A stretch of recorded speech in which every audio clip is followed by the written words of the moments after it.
Very good morning all of you. RBS degree college Meja खास के online platform पे सभी छात्रों का हम हार्दिक स्वागत करते हैं।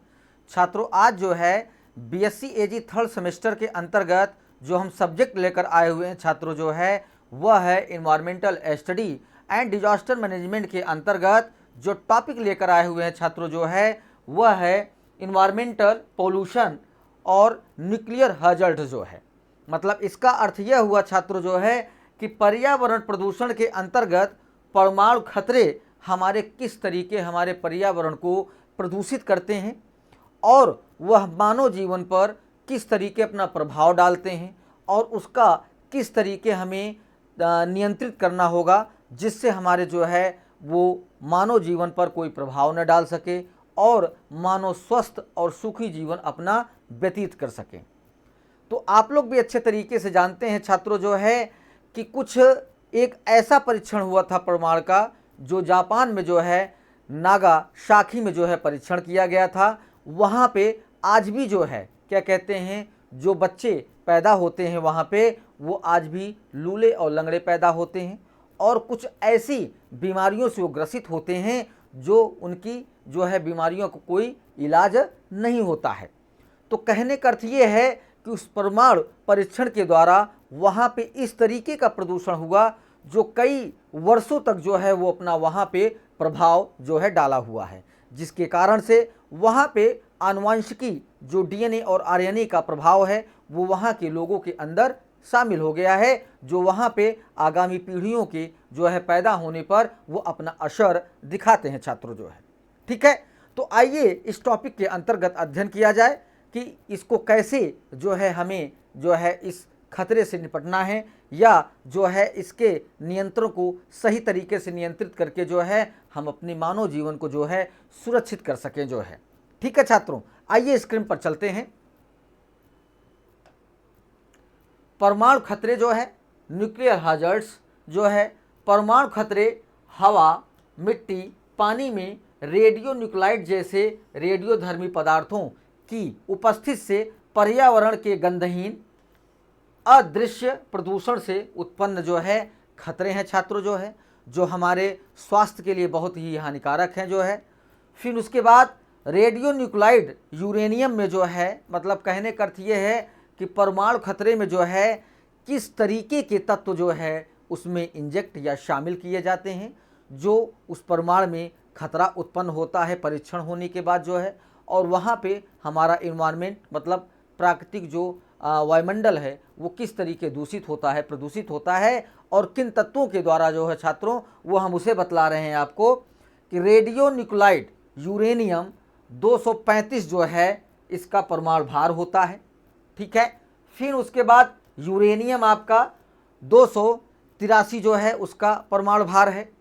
फिर पोटेशियम का 40, थोरियम का जो है 232, कार्बन का 14, रेडियम का 226 और अस्थिर परमाणु नाभिक वाले जो है तत्व जो है आपके परमाणु संयंत्र में जो है इस प्रकार के तत्व पाए जाते हैं जो परीक्षण होने के बाद उस क्षेत्र को जो है बहुत ही बुरी तरीके से प्रभावित करते हैं। फिर उसके बाद यहाँ पे कई प्रकार के किरणों का जो है एक तरीके से उत्सर्जन होता है, जैसे यह अल्फा, बीटा और गामा किरणों के रूप में आयनकारी विकिरण जो है छोड़ता है। जब परमाणु खतरे जो है मतलब परीक्षण होता है तो वहाँ पे इस प्रकार की जो है किरणों का जो है एक तरीके से जो है उत्सर्जन होता है जो हमारे मानव जीवन के लिए बहुत ही नुकसानदायक होता है छात्रों।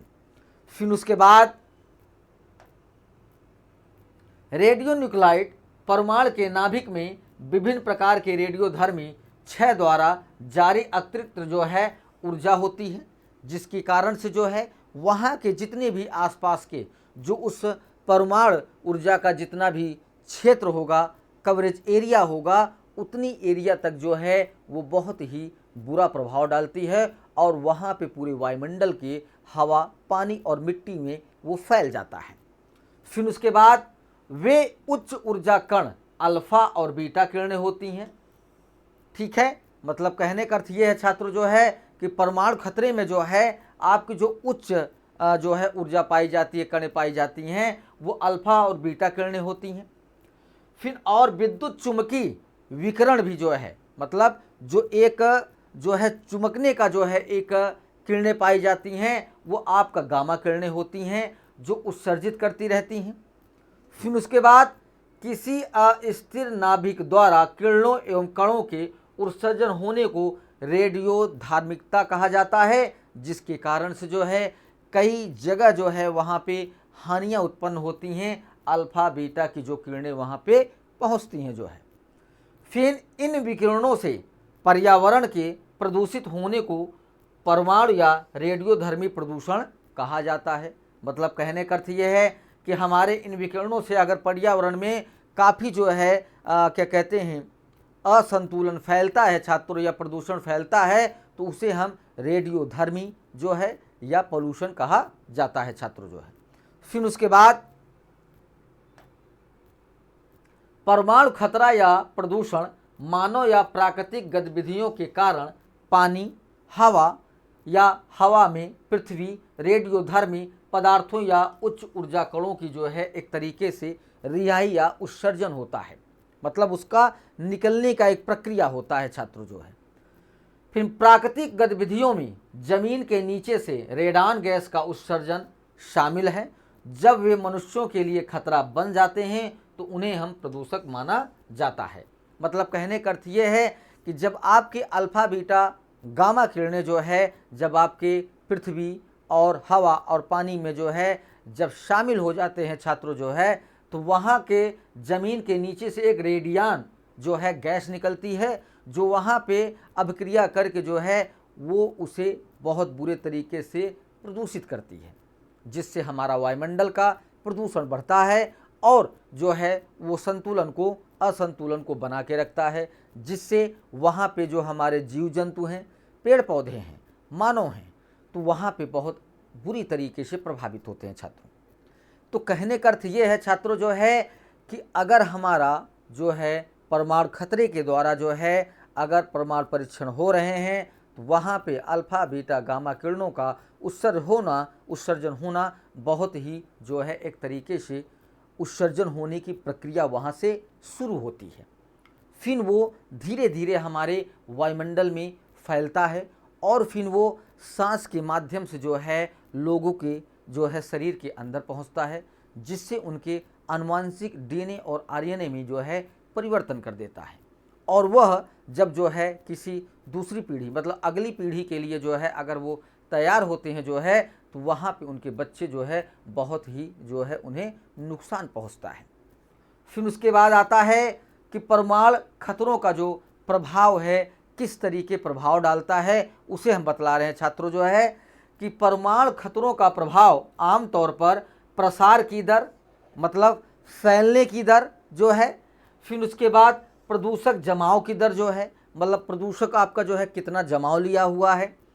फिर आधा जीवन और ऊर्जा मुक्त क्षमता पर जो है निर्भर करता है, जो हमारे परमाणु खतरे जो है बहुत ही जो है नुकसान पहुंचाने की जो है स्थिति में वहाँ स्थिति को पैदा कर देते हैं।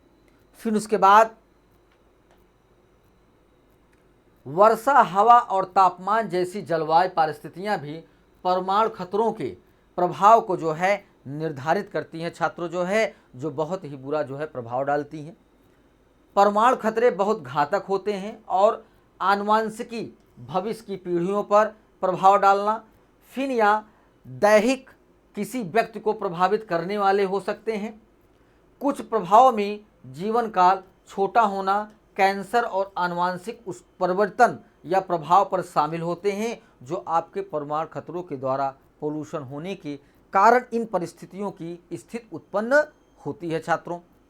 फिर विकिरण रेडियोधर्मी प्रदूषण से सभी प्रकार के जीव जंतु प्रभावित होते हैं। विकिरण कोशिकाओं में डीएनए और रासायनिक बंधन को जो है तोड़ सकता है, जिससे आपके जो आगामी पीढ़ियां हैं जो है उनको जो है एक तरीके से उनका शुरुआत होने में ही जो है सबसे पहले दिक्कतों का सामना करना पड़ता है। फिर उसके बाद यह नियंत्रण तंत्र और आनुवांशिकी संरचना को भी प्रभावित कर सकता है। परमाणु विकिरण का प्रभाव तुरंत हो सकता है, उन्हें लंबा या विलंबित भी किया जा सकता है। इसका प्रभाव आने वाली पीढ़ियों पर भी पड़ सकता है, क्योंकि आपको हमने बताया कि जापान में जब परीक्षण किया गया था जो है परमाणु जो है संयंत्र का, तो वहाँ पे नागासाकी में जो है आज भी जो है लोगों के जो है जो बच्चे पैदा होते हैं वो भी आज लूले और लंगड़े भी पैदा होते हैं। ठीक है, तो वहाँ पे जो परीक्षण हुआ था, जो उसमें से तत्व बाहर आए थे, अल्फा बीटा किरणें जो है उस क्षेत्र को आज भी जो है बहुत ही ज़्यादा प्रभाव डालते हैं। फिर विकिरण प्रदूषण की कम खुराक, 100 से 250 रेट के संपर्क में आने पर लोग जो है मरते नहीं हैं, लेकिन धीरे धीरे मतली बालों का झड़ना, थकान, उल्टी आज जैसी पीड़ित होने लग सकते हैं। इस प्रकार की बीमारियां जो है लोगों के अंदर आ जाती हैं कि उन्हें मतली टाइप की उल्टी होना,